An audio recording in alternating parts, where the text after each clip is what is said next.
The Plastic Container Chronicles. Some people collect jewelry, some collect coins, mugs, even vinyl records. Me, I collect plastic containers. And don't give me that it's just a container speech. I've ended friendships for less. Yes, I love my containers. So today I'm opening not just my cabinet, but also my heart. Because this attachment, it's real. It all started with one. Just one.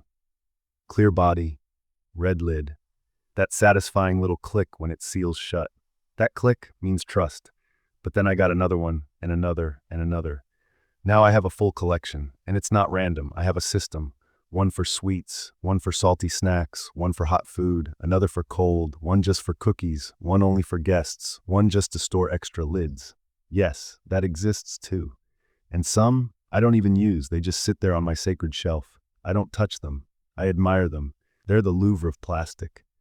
And honestly, I love my containers more than my own kids. I even made a personalized stamp with my name and marked every single one with special ink, the kind that survives heat, time, and betrayal. Because don't come back saying, "Oh, I thought it was mine." No, darling, it's signed, it's sealed, it's tracked. Now, when someone asks to take food home, I hand them one of my ice cream tubs, the loaner line. If it comes back, fine.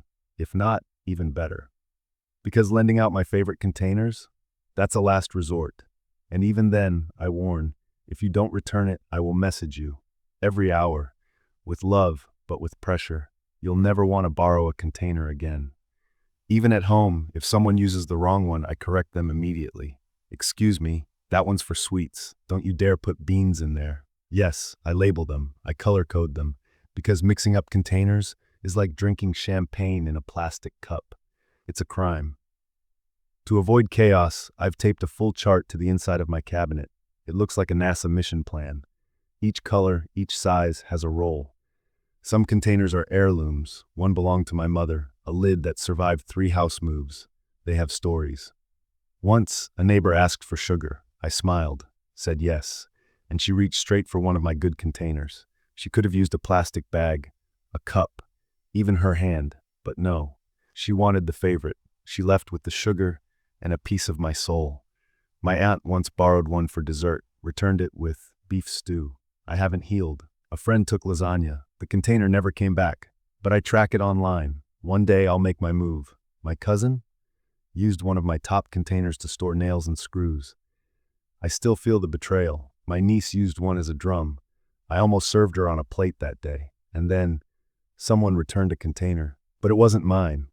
It was a weak knockoff, loose lid, leaked just by thinking about food. That, my friend, is not a mistake.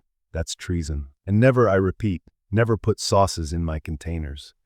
Especially tomato sauce. That's law. It stains, it smells, it sticks. It's like a plastic tattoo done in a moment of madness. Beans? Okay.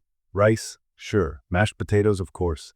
But tomato sauce? That's emotional damage. Whoever does that isn't just staining plastic. They're staining the relationship. Some lids vanish. Gone. No goodbye, no closure. I've looked in every drawer, under every dish towel. Nothing. There's a black hole in my kitchen that feeds only on lids, and the true test of a container is that click. If it clicks, it stays. If it closes soft and squishy, it's out. One of my containers is so old, we call it Grandma. Yellowed from time, never used, just honored. It holds memories, not food.